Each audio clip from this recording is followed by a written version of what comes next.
Nah, I'm just fucking with you. Here are my immediate thoughts on Smile 2.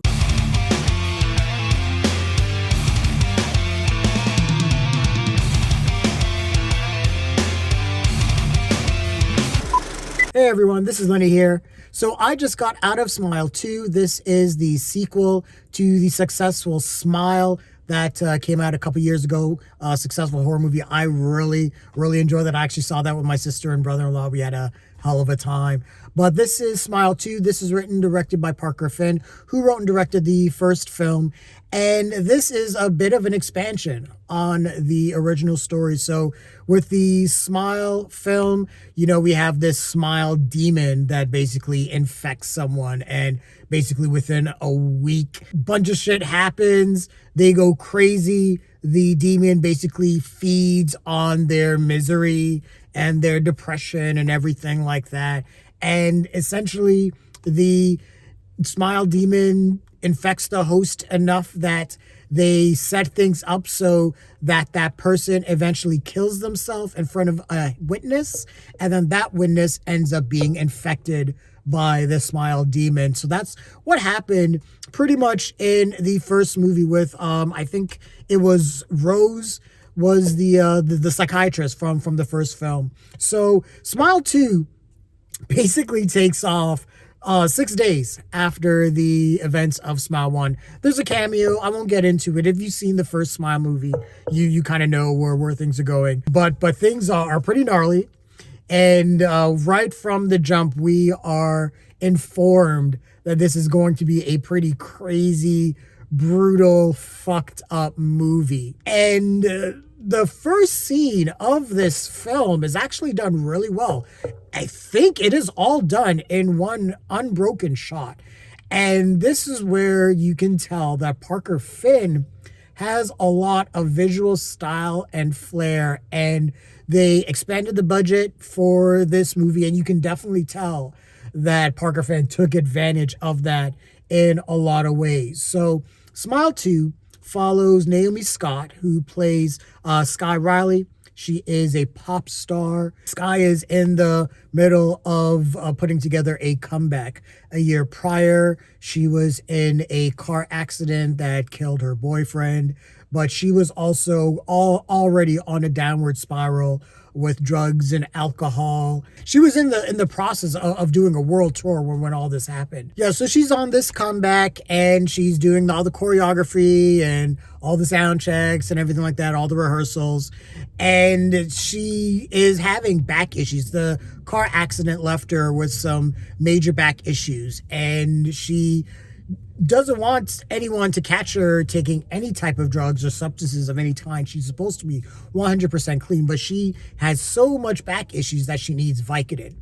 And the only person that she can go to is an old high school friend of hers that is a drug dealer, and he's played by Lukas Gage. Lukas Gage is amazing. We just saw him in Roadhouse, and I really liked him in the Roadhouse reimagining that had Jake Gyllenhaal in it. But yeah, Lukas Gage is the drug dealer, and he's terrified. He's also hilarious in the scene when Naomi Scott meets up with him. He's basically is having the worst week of his life. Obviously, he's been infected by the Smile demon. And Naomi Scott, or Skye Riley, sees him, you know, basically at the tail end of the infection and the possession, and he kills himself. And right off the bat, Skye has been infected by the Smile demon, and she just spirals. So let me say, this movie is a straight descent into hell. Into hell. Naomi Scott goes through some shit in this movie. 2024, first off, is becoming a banner year for horror movies. But it also is becoming a banner year for horror movies that are putting their main protagonists through the ringer. Naomi Scott is put through absolute torture, psychologically, physically, everything. So here's the whole thing with the Smile demon. You know, it takes in your trauma, your depression, if you have a mental illness, if you have any addictions, it feeds on that. And Skye Riley is already dealing with a lot of shit when this movie starts. By the time she is already infected by the Smile Demon, everyone is depending on her for this tour. You know, she has all this staff. She's asked to participate in a charity event, and you can only imagine how horrible that goes. And you know, this is a whole descent into madness. And what's cool with this movie, it expands on the lore a little bit and expands the reach of what this Smile Demon is able to do. The first Smile movie is great, but you know, it is definitely a smaller, more self-contained movie when we're following Rose. In here, when we're following Skye Riley, everything is expanded. It's not just Skye and her life, even though with her, you know, going through everything, she's isolating herself and alienating herself and is you know, going through the worst time. But, you know, there's so much that's expanded in terms of what's affecting her and what the Smile Demon is able to do in terms of manipulating her reality. And the Smile Demon is a dick. That's what it does. It manipulates your reality. You hallucinate. You have some fucked up dreams and dream sequences. And the sound design, I want to say for this movie, I'm not big into jump scares. And I've kind of made that known with a lot of the reviews I've done. But the sound design for this movie is tremendous and really helped with some of the scares. And Parker Finn does a really good job with some jump scares. I actually saw this in D-Box, so my seat was rattling. There were a couple of moments where I was like, fuck, man, what are you doing? Also, Parker Finn, though, is really good with just creepy tone and atmosphere and mood. There is a scene in Skye Riley's room or apartment where it is like the freakiest, scariest fucking game of freeze tag or red light, green light that I've ever seen. And red light, green light Squid Game is pretty terrifying, but this was some next level shit. And, you know, with all the other hallucinations that Skye Riley, you know, encompasses, it's just insane. You know, obviously there are moments where she sees fans that are smiling at her. She's seeing dead people that are smiling at her.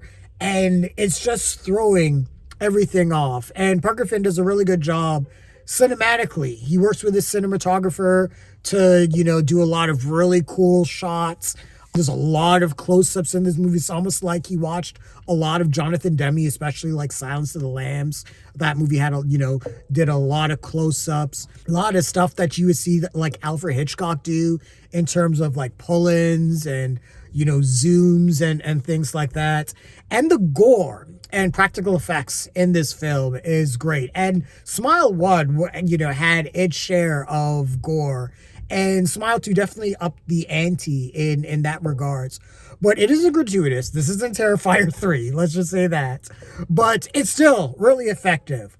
Some of the practical effects, are really effective. And I saw this in a packed theater, and there are some moments that they were just completely grossed out. Skye Riley is under a lot of pressure. She's going through, you know, everything that she went through a year prior, and it's, you know, she's doing this comeback. But, you know, this movie talks a lot about mental illness, and when you're in a particular frame of mind and it feels like no one's listening to you and you have no one to depend on and you feel alone and isolated, and obviously that's part of the Smile Demon's MO, to make you feel that way, to drive you crazy and make you feel completely isolated. So by the end, when everything just goes to shit, it just goes to shit. But the film also talks about what it's like being in someone's head who has an addictive mindset, who is depressed, who is broken. And, you know, no matter what they say, it's like no one's listening to them. Now, at the same time, I will say that the movie also flips expectations a couple times in a really effective way, especially when it comes to Skye's mother, played by Rosemarie DeWitt. And she's really good. And you think she's playing, the pop singer mother in a certain way. But, around the third act, the movie flips on its head and you're like, yeah, I can see her point. I can see her point. I can see why she's reacting the way she is. Also, whoever it is that played her assistant, Joshua, is hilarious. The poor guy is shit on like by everyone, and he is like takes it so much and is like, I'll do anything for you, Skye. What do you want, Skye? Do you want a sweatshirt? Do you need some water? This movie at times, intentionally or unintentionally, is hilarious. Actually, no, there are some moments of dark comedy that are truly funny, but then there are other moments that are just pure comedy that are generally hilarious. A lot of that is played by Naomi Scott. There is a running gag about when she's stressed out, she has to drink a glass of water. She must have drank like 30 glasses of water in this movie, or 30 bottles of water. It is hilarious every time she chugs. And the theater I was in was howling every time she grabbed a bottle of water because we all knew what was coming. Now, that's the whole thing that I want to really get into. The main thing that really makes this movie work is Naomi Scott. She is fucking fantastic in this. Like I said, Parker Finn puts her through hell, but she does the work. She does all the singing, she does all the choreography, but, emotionally, she goes through the gamut. There is so many aspects of her character that she has to play, not just in terms of who she is in the present and going through all the shit with the smile demon, the hallucinations and everything, but she also has to play Skye in the past as this really fucked up, broken, terrible human being as well. And Skye is genuinely trying to be a better person. She fucked up her relationship with her best friend. She's trying to fix that. She's genuinely trying to be a better person, but this smile demon just is a dick, man. I mean, there are some malevolent entities out there that will fuck up your life, but the smile demon is up there with like Freddy and Art the Clown with being truly enjoying the carnage that it causes. Now, some of the issues that I had with this film, really the pacing. This film is 2 hours long. I don't think it needed to be that long. There were times where it was a little repetitive, especially when it got to the third act. The third act was basically a repeat of the first Smile movie. So if you saw Smile 1, you sort of know what's coming, what's happening. There are things that happen where they try to flip things. They have one character, Morris, I can't remember who the actor that played him, but he's really there for exposition, to kind of catch some of the audience up that maybe didn't watch Smile 1, to kind of let them know, what the Smile Demon is. Also to kind of give Naomi Scott a little bit of understanding to everything that's happening to her, because she is legitimately losing her fucking mind throughout all of this. But he was just there really just for exposition's sake. And then there are some major plot holes. There are things in this movie where if you sit down and think about it just for 5 minutes, parts of this movie falls apart. There is a particular plot twist that happens that when it does, after I came out, I was like, man, this movie was awesome. And then I thought about that plot twist. And then the more I thought about it, the more I was like, if this plot twist happens and it is true, then how did this happen? So there are things, with the movie that, I wish that they maybe, Parker Finn may have gone back to do maybe another run through, another punch up of the script in some of those respects in terms of the general construction of the story elements. But really, apart from that, I really enjoyed this movie. I had a fun time. Like I said, the audience I was with had a great time with this movie. The scares were there. The atmosphere is there. Like I said, Parker Finn is really good at creating some genuine terror, and just the creepiness factor is there. There's a moment where Skye Riley is with a fan and he's a creeper.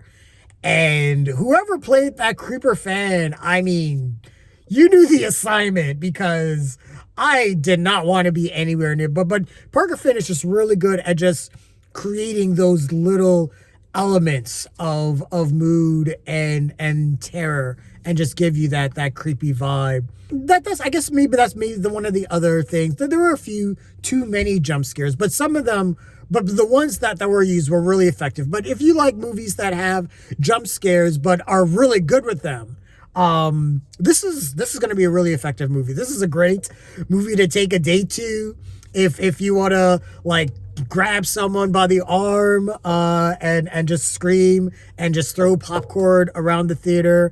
Yeah, this will be a great time just for that. So yeah, if I was going to give this movie a rating, I would give this a low blockbuster. I really enjoyed it.